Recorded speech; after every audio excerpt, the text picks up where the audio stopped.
रामलला अपने घर में हुए विराजमान। ज्ञानवापी के तहखाने में शुरू हुई पूजा और पाठ। लेकिन भोजशाला में कब करेगी मां सरस्वती विश्राम?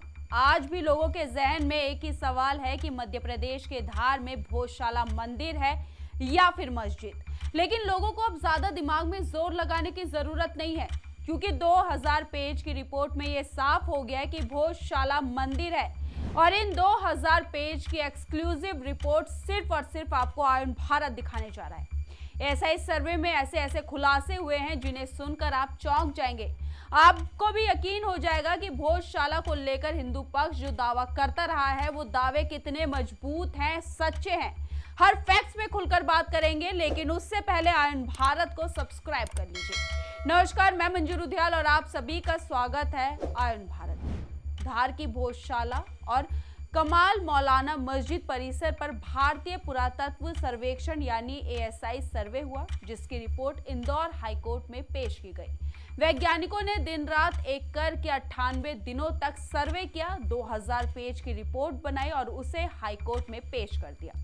सर्वे और खुदाई में 1700 से ज्यादा प्रमाण या ये बोले कि अवशेष मिले, जिन पर हाईकोर्ट 22 जुलाई को सुनवाई करेगा।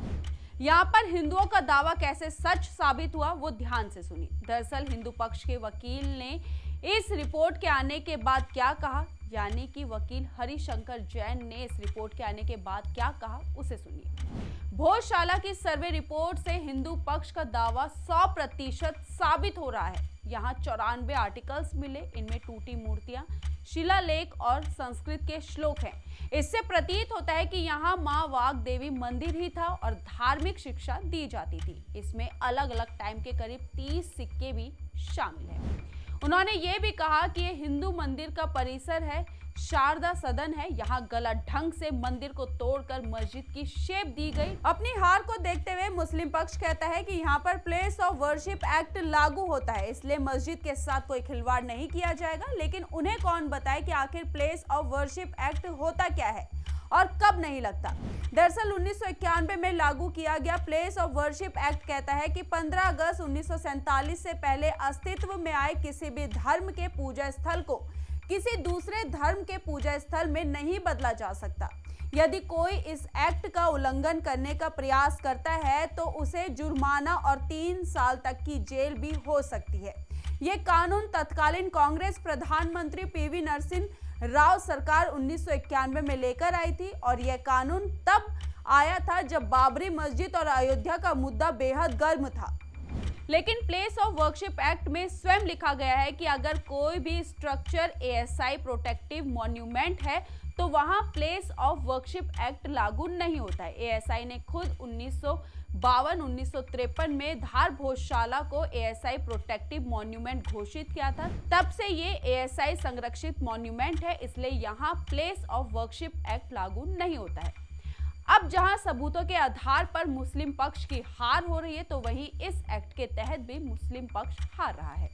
वैज्ञानिक सर्वे में क्या क्या सामने आया, अब इस पर बात कर लेते हैं। पहला, गर्भगृह का पिछला हिस्सा, यहां अंदर 27 फीट तक खुदाई की गई, जहां दीवार का ढांचा मिला। दूसरा, सीढ़ियों के नीचे का बंद कमरा, यहां से वाग्देवी, मां सरस्वती, हनुमान जी, गणेश जी समेत अन्य देवी प्रतिमा, शंख चक्र सहित 79 अवशेष मिले। तीसरा, उत्तर पूर्वी कोना व दरगाह का पश्चिमी हिस्सा, यहाँ से श्री कृष्ण, वासुकी नाग और शिवजी की प्रतिमा मिली। चौथा, उत्तर दक्षिणी कोना, यहाँ स्तंभ, तलवार, दीवारों के 150 नक्काशी वाले अवशेष मिले। पांचवा, यज्ञशाला के पास सनातनी आकृतियों वाले पत्थर मिले। छठा, दरगाह अंडरग्राउंड अकलकुइया चिन्हित हुई। सातवां, खंभों पर केमिकल ट्रीटमेंट के बाद सीता, राम, ओम नमः शिवाय की आकृतियां चिन्हित हुई। करीब 2 साल पहले भोजशाला को पूरी तरह से हिंदुओं को सौंपे जाने को लेकर 1 मई 2022 को मध्य प्रदेश हाईकोर्ट में एक याचिका दायर की गई थी। याचिका में कहा गया था कि भोजशाला का पूर्ण आधिपत्य हिंदुओं को सौंप दिया जाए, क्योंकि हर मंगलवार को हिंदू भोजशाला में यज्ञ कर उसे पवित्र करते हैं, जबकि शुक्रवार को मुसलमान नमाज के नाम पर यज्ञ कुंड को अपवित्र कर देते हैं और इसे रोका जाना बहुत जरूरी है। इसके साथ ही याचिका में भोजशाला की फोटोग्राफी, वीडियोग्राफी और खुदाई की मांग की गई थी, जिसे हाईकोर्ट ने स्वीकार किया था और एएसआई सर्वे कराने का आदेश दिया था। लेकिन दुख की बात यह है कि भोजशाला को लेकर जैसे जैसे आंदोलन तेज होते गए, वैसे ही सरकारी आदेश भी बदलते रहे। पहले आदेश था कि मुसलमान हर शुक्रवार को यहाँ नमाज पढ़ेंगे, जबकि हिंदू सिर्फ बसंत पंचमी के दिन पूजा करेंगे। फिर बाद में इस फैसले में बदलाव आया और कहा गया कि हिंदू मंगलवार को सूर्योदय से सूर्यास्त तक पूजा करेंगे और मुस्लिम हर शुक्रवार को भोजशाला में नमाज पढ़ेंगे। अब तक यही नियम चला आ रहा है, यानी सरकार ने भी हिंदू मंदिर को धर्मों के हिसाब से बांट दिया।